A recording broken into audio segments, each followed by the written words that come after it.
Good morning everyone, আশা করি তোমরা সবাই ভালো আছো, সুস্থ আছো।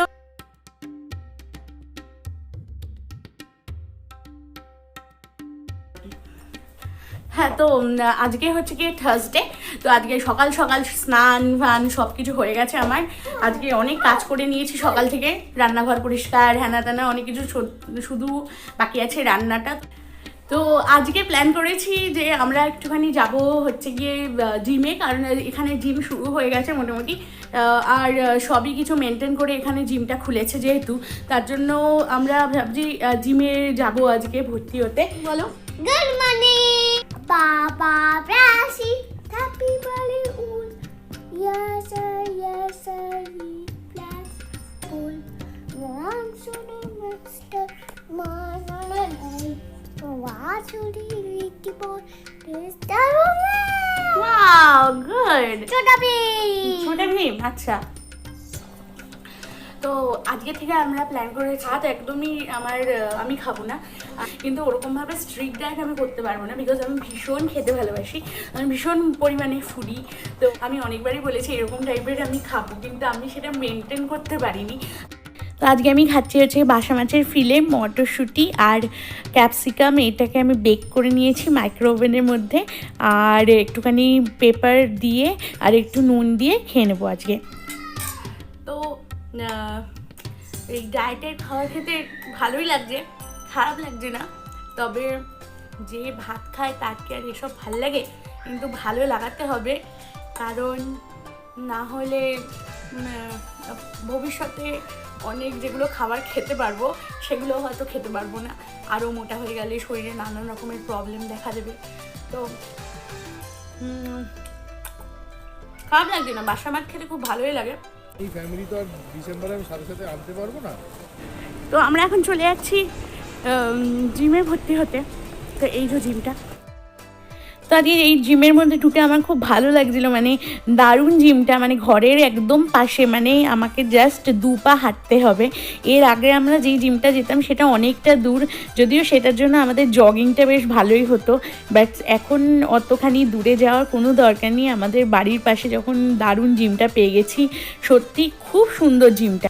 জিমে দেখলাম চতুর্দিকে দেওয়া আছে, এখানে ইভেন প্রত্যেকটা জায়গায় ইচ অ্যান্ড এভরি মানে বিল্ডিংয়ে স্যানিটাইজার, মানে অনেক অনেক করে স্যানিটাইজারের কল টাইপ রাখা আছে, যেখানে আপনি আপনার হাতটা স্যানিটাইজ করে নিতে পারবেন। এখানে আমরা আলোচনা করছিলাম যে আমরা মাস্ক পরে আসিনি, আমাদের ঢুকতে দেবে তো দেখলাম ভিতরে গিয়ে ওরা আমাদের মাস্ক দিয়ে দিল। তো ভিতরে যাওয়ার সাথে সাথেই ওরা আমাদের মাস্ক দিয়ে দিল, বিকজ উইদাউট মাস্ক অ্যালাউই না, কারণ আমরা বাইরে থেকে তাড়াতাড়ি করে বেরিয়েছি, তার জন্য মাস্কটা নিতে ভুলে গেছিলাম। তো আমাদের মাস্ক দিয়ে দিচ্ছেন ইনি আমাদের বোঝাচ্ছেন যে কীরকমভাবে, মানে কখন খোলা থাকবে, কখন আসতে হবে। তো এটা মোটামুটি রাত্রি 10টা পর্যন্ত খোলা থাকে, সকাল 8টার থেকে। তো আমরা যে কোনো টাইমেই চলে আসতে পারি। তো আমি প্ল্যান করছি আমি যাতে সকালবেলা জিমটা করে যেতে পারি, তাহলে বেস্ট হয়। অ্যাকচুয়ালি ঘুম থেকে ওঠার পর যদি জিম করি তাহলে নাথিং লাইক ইট। তো এর আগে আমরা শুনেছিলাম, মানে আমরা জানতাম ইভেন আগে আমাদের জিমে যে সুইমিং আর জিম দুটোর আলাদা চার্জেস, কিন্তু এখানে দুটোই সেম চার্জেস, কোনো আলাদা নেই, এক অ্যামাউন্টের মধ্যেই আপনি সবটাই করতে পারবেন, এনজয় করতে পারবেন। জিমের সবচেয়ে বেশি অ্যাট্রাকশন হচ্ছে এই পুলটা, মানে এই সুইমিং পুল হচ্ছে আমাদের অ্যাট্রাকশন, যেখানে আমরা দারুণভাবে সুইমিং করতে পারবো। দেখুন কত সুন্দর সুইমিং পুলটা, দারুণ সুইমিং পুলটা ছিল। এখানে হোর্ডিং টাঙানো আছে যে জিমে 7 জনের বেশি অ্যালাউ না, মানে 7% অ্যালাউ ম্যাক্সিমাম। তারপরে আমরা জিজ্ঞেস করলাম যে সুইমিং পুলে কি এখন কি সুইমিং করাটা সেফ নাকি, তখন বললো যে সুইমিং পুলে এত পরিমাণে ক্লোরিন থাকে, তার জন্য সুইমিং পুলে কোনো অসুবিধা হবে না। তো এবারে আমরা ভিতরে ঢুকে যাচ্ছি। তো ভিতরে গিয়ে দেখছি খুবই সুন্দর, আর খুব কয়েকটা লোকই আছে। তো ম্যাক্সিমাম টাইম এখানে আমাদের এরিয়াটায় মানে খুবই ফাঁকা থাকে, তো আই থিঙ্ক কোনো প্রবলেম হবে না, তবে লেটস সি। তারপর জিম থেকে বেরিয়ে সমস্ত কিছু ফাইনাল করে আমরা চলে এলাম মাঠে। তো মাঠের মধ্যে আমরা খেললাম অনেক দিন বাদে ফ্লাইং ডিস্ক, সেনকে যে লিওর জন্য কিনেছিলাম না খেলনা, তো সেখানেই ছিল ফ্লাইং ডিস্কটা, তো সেটা আমরা নিয়ে এসেছিলাম। তো আমরা দারুণভাবে খেললাম আর খুব মজা হলো আমাদের খেলতে, দারুণ লাগলো। তো তো কিছুদিন বাদ থেকে অ্যাকচুয়ালি খেলাফেলা কিছুই যাবে না, বিকজ ম্যানচেস্টারে ঠান্ডা পড়ে যাবে, আর সেটা হচ্ছে কনকনে ঠান্ডা। আর 4:45 সময়, মোটামুটি 4:45 কি 3:30 থেকে সন্ধে শুরু হয়ে যাবে। তো এখনই যেটুকু সময় আছে আমরা খেলে ফেলে নিই, তারপরে তো আমরা খেলতেও পারবো না, মানে শীতকাল এত বোরিং হয়ে যায়। তো দারুণ লাগলো আমাদের খেলতে। তারপর বাড়িতে এসে পুজো দিয়ে দিলাম, কারণ কালকে বৃহস্পতিবার ছিল, তো লক্ষ্মী পুজো ছিল। তো বাড়িতে এসে লক্ষ্মী পুজো দিয়ে দিলাম। আর এটা হচ্ছে সেই গীতাটা যেটা আমরা পেয়েছিলাম পিকাডেলির থেকে। তো গীতাকে আমি মানে ঠাকুরের আসনে বসিয়ে দিয়েছি। আর এই গণেশ ঠাকুর, এখন আগে কয়েকটা মাত্র ঠাকুর ছিল, এখন দেখুন ঠাকুরের আসনটা পুরো ভরা ভরা লাগছে। তো ফাইনাল ইটস ফ্রাইডে, আর ফ্রাইডেতে দারুণ মেনু হওয়াই চাই। তো আজকে বানিয়ে নিচ্ছি চিকেন মাঞ্চুরিয়ান। তো তার জন্য আমি মিন্স চিকেন ইউজ করছি। মিন্স চিকেনের মধ্যে আমি সোয়া সস, রসুনের বাটা আর গ্রিন অনিয়ন্স আর ময়দা দিয়ে এটাকে ভালোভাবে মিক্স করব। পরে আমি লঙ্কা কুচি করে দেব আর নুন দিয়ে দেব। আর যেহেতু আমি সোয়া সসটা দিচ্ছি তার জন্য নুনটা আমি স্বাদ মতো দেবো। তারপরে আমি এখানে তেলটা ভালোভাবে গরম করে এগুলো বেশ বলের মতো করে আমি তেলের মধ্যে ছেড়ে দিচ্ছি। এবার এটাকে আমি ভালোভাবে ভাজবো। আমার পকোড়াসগুলো ভাজা হয়ে গেছে। এটা আপনি এরকমভাবেও স্টার্টার হিসেবে খেতে পারেন। এরপর আমি তেলের মধ্যে একটুখানি তেল নিয়ে এর মধ্যে গার্লিক আর জিঞ্জার কুচিয়ে দিয়ে দেবো। এখানে আপনি গার্লিক আর জিঞ্জারের পেস্টও ইউজ করতে পারেন, বাট এরকমভাবে কুচিয়ে দিলে যেরকম টেস্টটা আসবে আপনার সেরকম মানে বাটা দিলে অত ভালো টেস্ট আসবে না। এরপর আমি এর মধ্যে দিয়ে দিচ্ছি গ্রিন অনিয়ন, তারপর দিয়ে দেবো আমি সোয়া সস, টমেটো সস আর চিলি সস। এটা খেতে দারুণ লাগে অ্যাকচুয়ালি। আর এটা মানে চিলি চিকেন না, কিন্তু চিলি চিকেনের মতোই খেতে লাগে। এর মধ্যে কোনো ক্যাপসিকাম বা আমি পেঁয়াজও দিচ্ছি না, শুধু জাস্ট গ্রিন অনিয়ন দিয়েই ব্যাপারটা আমি করছি। 3টে সস দেওয়ার পর আমি এটাকে ভালোভাবে নেড়ে ছেড়ে এর মধ্যে অল্প একটু জল দিয়ে দেবো। জল দিয়ে তার মধ্যে আমি একটুখানি কর্নফ্লাওয়ার গুলে দিয়ে দেবো, যাতে এটা ঠিক হয়।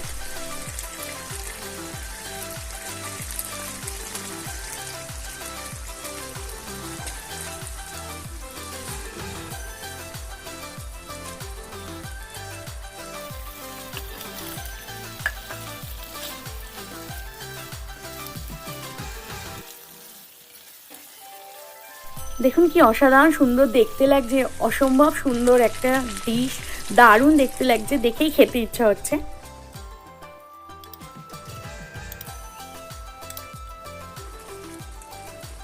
এমএসজিটা টোটালি অপশনাল, আপনারা এমএসজি দিতেই পারেন, দিয়ে কোনো প্রবলেম করে না এমএসজি। আমার এমএসজি দিলে এর স্বাদটা আরও সুন্দর হয়ে যায়।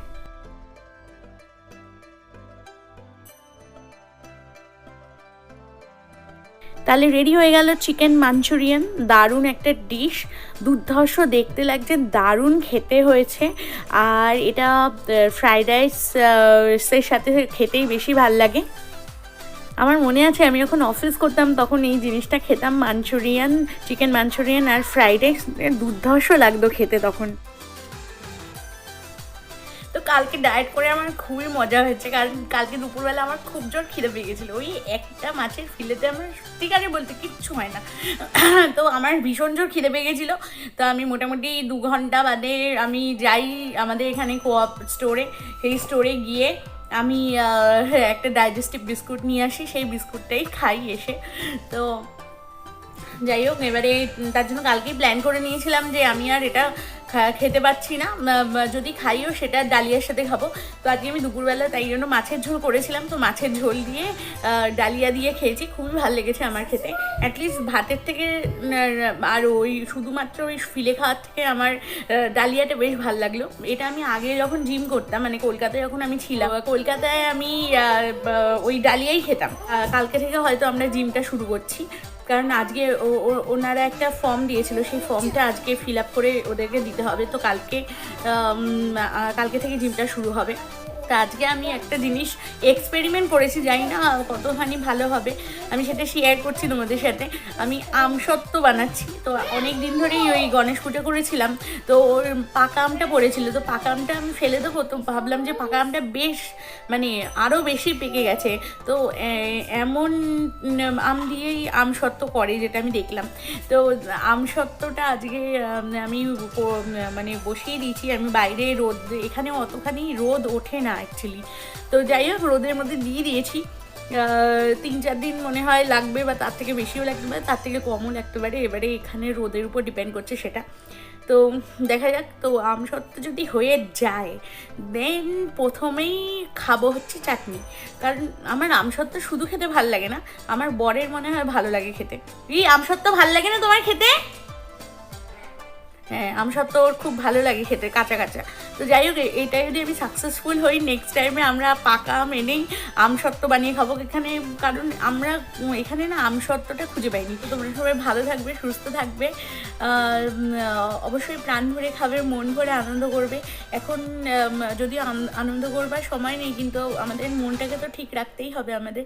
তো যাই হোক, তো ফাইনালি আমরা জানতে পারলাম যে আমার শ্বশুর মশাইকে কালকে হসপিটাল থেকে ছেড়ে দেবে।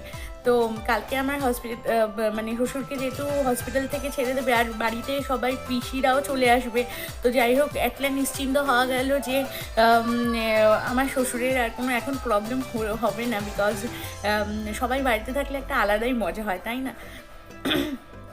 তো লেটস সি। তো সবাই ভালো থেকো, সুস্থ থেকো। আমার ব্লগটা আজকে আমি এখানেই শেষ করছি, আর thank you for supporting me like that. সবসময় পাশে থেকো। Thank you so much for watching my videos. তো ফাইনালি এটা হচ্ছে আমার আমসত্ত্বের ব্যাটার। কি জানি না এটাকে ব্যাটার বলে না কি বলে, আমি ঠিক বলতে পারবো না, কারণ আমি একদম ফার্স্ট তৈরি করলাম, আমার কোনো এক্সপিরিয়েন্সই নেই আমসত্ত্ব তৈরির, প্রথমবার তৈরি করছি, খুব এক্সাইটেড। আমি জানি না কীরকম তৈরি হবে। ব্যালকনির মধ্যে শুকাতে দিয়ে দিচ্ছি, হোপ ফর দি বেস্ট যে ভালোই হবে। ও মানে জাস্ট এখন থেকে সবসময় আমার ব্যালকনির দিকেই মোটামুটি 3 দিন, মানে এটা যতক্ষণ না হচ্ছে ততক্ষণ নজর থাকবে। তাহলে আমি জানি না কীরকম আমার আমসত্ত্ব তৈরি হবে, তোমাদের সাথে অবশ্যই শেয়ার করব সেটা। আর আমার ব্লগটা আমি এখানেই শেষ করছি। Thank you for watching my videos. Thank you so much.